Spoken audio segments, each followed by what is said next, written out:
It looked like Creoles are a natural or a potential natural development or a potential natural continuation of Pidgins. When that Pidgin becomes serious, it becomes useful, people adopt it, they speak it at home, it becomes a native language or mother tongue, we call it Creole. Creoles, they're very interesting, and that's why they have been widely studied in sociolinguistics, because Creoles have been compared with naturally developed languages, typologically, structurally. Creoles, as we said in earlier videos, are more complex grammatically. They resemble natural languages. Pidgins, on the other hand, are very simple and they have reduced grammar. So one way linguists have described Creoles is that in every Creole we have a hierarchy. We have hierarchical variation in Creoles. For example, if a Creole is based on English, you can look at it in terms of how similar it is to English or how dissimilar it is to English. In other words, Creoles are stratified. They have a strata or a strata, which means the plural of stratum. Think of the word stratum as meaning layer. There's different layers within the same Creole.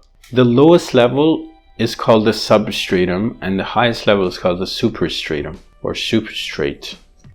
A language that is based on English, it resembles English on the surface. English is a superstrate language. English is a superstratum. The substratum is all those languages that the people who created the Creole originally spoke. You can evaluate Creole based on how, if it's English based on how similar it is to standard English. And that is the basis of that hierarchy. In other words, the same Creole would have a lot of variation. There would be a lot of lects. The lect, or the variety that is closest to English, would be called the acrolect, the one at the top. The one that is the most dissimilar to English would be called the basolect, base at the bottom. And the variety that is in between is called the mesolect.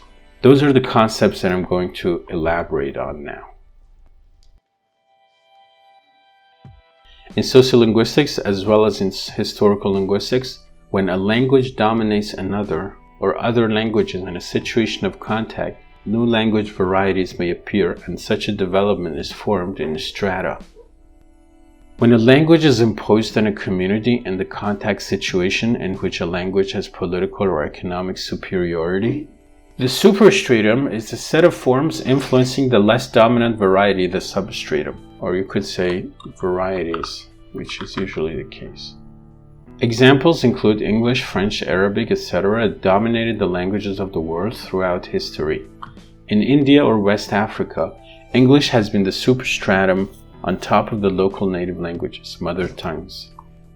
For example, in India, it's not that Indians lost their native languages, it's that they added a new variety to their linguistic repertoire, which is a variety of English. For example, a person from northern India still speaks Hindi. They didn't lose Hindi as their native language, but they also created a variety of English which you can call Indian English, which has its phonological and probably grammatical and lexical features, but still you see a lot of interference or influence from the native language.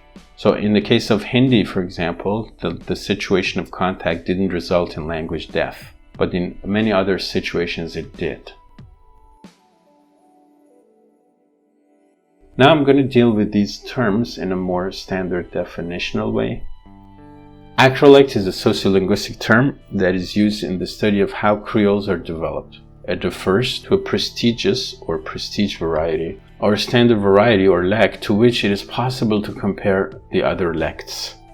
For example, in the nearly 3 million people population of Jamaica, the English-based Jamaican Creole, also known as Patois, is a language symbolizing strong ethnic and national identification, and is spoken abroad in Canada, the UK, and the US by more than 500,000 people, and is largely unintelligible to non-Jamaicans. The widely spoken standard Jamaican English has had standard norms, including in writing, that have emerged and serve as the acrolect of Jamaican English.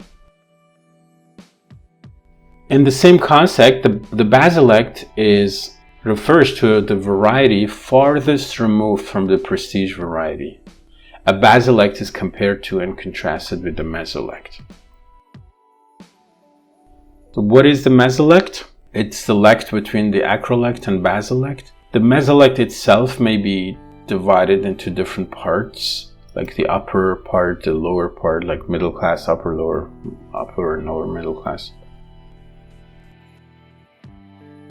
In Jamaican society, for example, one way in which linguistic access was defined was access to education, because education was more likely to be conducted in acrolectal Jamaican English or standard English. Interestingly though, the mesolect, being the intermediate range of the speech varieties, is usually dominant, or the dominant lect, in a Creole speaking society. It means most people will probably be in the center speaking the mesolect. But if you're Jamaican people and you want to talk to each other, and you can also use it as a means of excluding others from communication. You can approach the basilectal variety, which is much less likely to be intelligible to an outsider. This means that if you're an educated person and your native language is Creole, you have a range of lects to access in your speech. You can use the acrolect because you're educated in that variety. You can speak the mesolect, and you will probably be familiar with the basilect. You can use these three varieties for a stylistic variation. This is similar to a stylistic variation in other languages which are not Creoles. They are still socially stratified, right? You have the lower socioeconomic class, SES, you have the middle, and then you have the upper, which is associated with the standard language, whatever that language is. You can see a similar pattern of stylistic variation in a Creole. The other point to mention is that some linguists avoid talking about Creoles by using these terms, by using the term acrolect or mesolect or basilect, because they see these terms as socially or politically loaded and also negative, in the sense that by using these terms you're saying that the people who speak the basilect are somehow lower as people than the people who speak the acrolect. You're also marking, for example, Jamaican English as a lower variety below standard English, which is a colonial approach to the study of language. It's up to you if you want to use these terms. I just introduced the concepts in the sense that they meant when they were developed.